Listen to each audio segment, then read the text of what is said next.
we really started with identity first for two specific reasons. The first reason is just the rise of fraud in the industry. This year, somewhere right about $7.98 billion of fraud will hit automotive. Now, that's up and down a whole stack of income misrepresentation, identity fraud, lender fraud, straw purchases. Like you have a whole host of activities, right, that are driving fraud inside the industry. But if we break down specifically to identity fraud, as well as synthetic fraud, that's about 2.3 billion of that. So we really felt that was an important issue to solve. So, and you break that down, think about that as like 5% of automotive transactions are fraudulent or so this year. I mean, it's mind blowing to think that. So we wanted to solve it. We knew we couldn't just solve it with driver's license, because even our government's moving away from a driver's license only world. You've seen, if you've flown in the last, I don't know, 6 months, you'll see this thing called Real ID. The government's moving towards all government facilities, IRS, everything, Social Security, all as well as TSA, moving to this Real ID. Real ID is like, we don't believe in your driver's license alone anymore, so we need another way to ID you. And looking at auto's kind of stuck in a position of neutral where they're just doing driver's license scanning at most.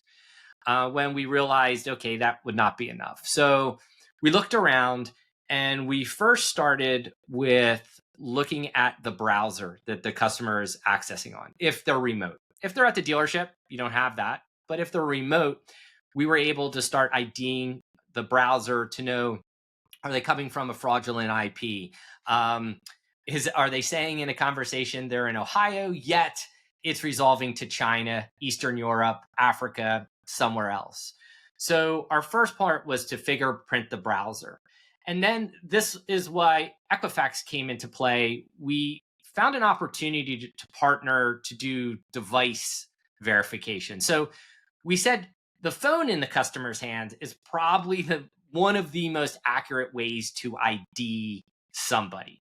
And you can quickly determine, hey, that's a burner phone, recently activated SIM card in their phone. Like there's so much data and intelligence around the phone because we use these devices all day. So with our partnership with Equifax, we hit through Equifax, the carriers return to us customers' full name, legal name, address, verified the phone number, obviously, at that point. We let the customer update the email address only because we found many people have multiple email addresses. And, knowing that we've returned the right email address out of, I think, average consumer in America has 4, it's probably pretty hard. So we just let the customer put that in.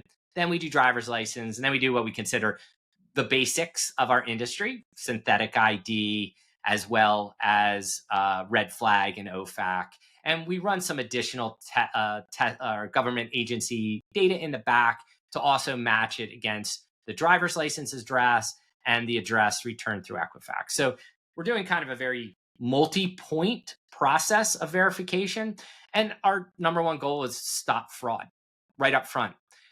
But stopping fraud then also led us, I think, in a vision that was like, wow, once I ID a customer to that level, we can unlock a huge amount of additional data.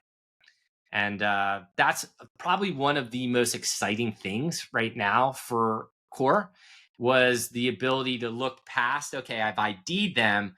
What else can I learn about them? Are they going to buy? What are they going to buy? What can they afford? There's so much valuable data that's out there that we can leverage to help dealers kind of push their business to the next level.